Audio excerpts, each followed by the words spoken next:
जय माता दी। अगर नवरात्रि में मिले ये संकेत तो समझिए माता रानी आपसे खुश हो गई हैं। हिंदू धर्म में नवरात्रि की पूजा देवी दुर्गा का आशीर्वाद दिलाने वाली मानी गई है।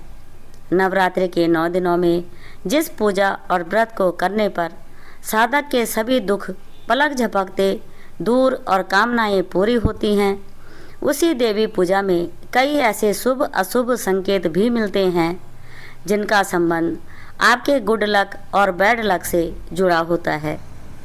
सनातन परंपरा में शक्ति की पूजा सभी दुख दुर्भाग्य को दूर करके सुख सौभाग्य दिलाने वाली मानी गई है। यही कारण है कि लोग नवरात्रि में देवी दुर्गा की पूजा पूरे विधि विधान से करते हुए पूरे 9 दिन तक व्रत करते हैं। देवी पूजा के दौरान कई बार कुछ एक ऐसी चीज़ें घट जाती हैं जिससे आदमी का मन चिंता में पड़ जाता है। मसलन यदि पूजा में चढ़ाया जाने वाला नारियल खराब निकल जाए तो उसका क्या संकेत होता है? क्या ऐसा होने पर साधक की देवी पूजा अधूरी रह जाती है? आइए नवरात्रि के दौरान दिखने वाले शुभ अशुभ संकेतों के बारे में विस्तार से जानते हैं। अगर नवरात्र के 1-2 दिनों बाद जौ उगने लगे और खूब हरा भरा हो तो यह शुभ माना जाता है। इसे सुख समृद्धि से जोड़ा जाता है। इसके साथ ही घर में हर किसी का स्वास्थ्य अच्छा रहता है। जौ का अधिक बड़ा होना भी शुभ माना जाता है। जौ का अधिक बड़ा होना खुशहाली और सौभाग्य को दर्शाता है। अगर जौ सफ़ेद और हरे रंग के होते हैं तो भी शुभ संकेत होता है। इसका मतलब होता है कि आपकी पूजा से माँ प्रसन्न हो जाती हैं। पीले रंग के जौ उगते हैं तो माना जाता है कि जल्द ही घर में खुशियाँ दस्तक देने वाली हैं। अगर जौ का रंग नीचे से हरा और ऊपर से पीला है तो ये साल की अच्छी शुरुआत की ओर संकेत करता है और अंत बुरा होने का संकेत देता है।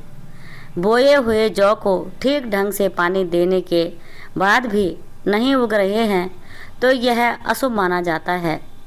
काले रंग के जौ उगने से भी अशुभ माना जाता है। इसका मतलब है कि आने वाले समय में कई परेशानियों का सामना करना पड़ सकता है। अगर जौ सूखी और पीली रंग की है तो जीवन में कई संकट आ सकते हैं। इसलिए संकट से निजात पाने के लिए माँ से आराधना करें। हिंदू मान्यता के अनुसार देवी यदि पूजा करते समय आपके द्वारा चढ़ाए जाने वाला नारियल फोड़ते वक्त खराब निकल जाए तो इससे बिल्कुल घबराने की ज़रूरत नहीं होती, क्योंकि यह किसी अपशगुन का नहीं बल्कि जीवन से जुड़े किसी बड़े संकट से उबरने का संकेत होता है।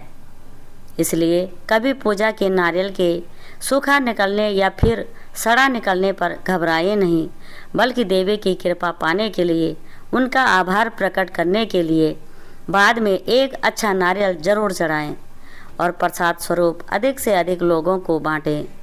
हिंदू मान्यता के अनुसार यदि नवरात्रि के 9 दिनों में किसी भी दिन आपको सपने में देवी दुर्गा के दर्शन या फिर उनका पूजन आदि होता हुआ दिखाई दे तो यह शुभ संकेत होता है।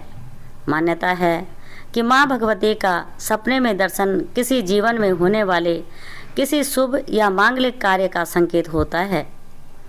देवी पूजा से जुड़े ऐसे सपनों को बड़ी मुसीबतों के जल्द दूर होने का भी संकेत माना जाता है। यदि नवरात्रि के 9 दिन तक आपका दीपक बगैर बुझे लगातार जलता रहता है और आपकी साधना बगैर किसी बाधा के पूरी होती है तो यह आपके जीवन में सुख और सौभाग्य का संकेत है। यदि किसी कारण देवी पूजा के लिए जलाया गया दीपक बुझ जाए तो आपको माता से भूल चूक के लिए माफ़ी मांगते हुए दोबारा से दीपक जलाकर उनकी साधना जारी रखना चाहिए। नवरात्रि की पूजा के दौरान यदि साधक को किसी कार्य विशेष में सफलता या फिर कोई शुभ समाचार मिले तो इसका संकेत है कि उसकी देवी पूजा सफल हुई है। इसी प्रकार घर के सुख शांति और हंसी खुशी का माहौल भी देवी के शुभ आशीर्वाद का ही प्रतीक होता है। हिंदू मान्यता के अनुसार यदि नवरात्रि में बोए जाने वाले जौ अच्छी तरह से कलश या मिट्टी के पात्र में उगते हैं तो इसे देवी की कृपा माना जाता है। मान्यता है कि नवरात्रि में हरे भरे जौ उगने को भविष्य में खुशहाली और समृद्धि का संकेत माना जाता है। जय माता दी।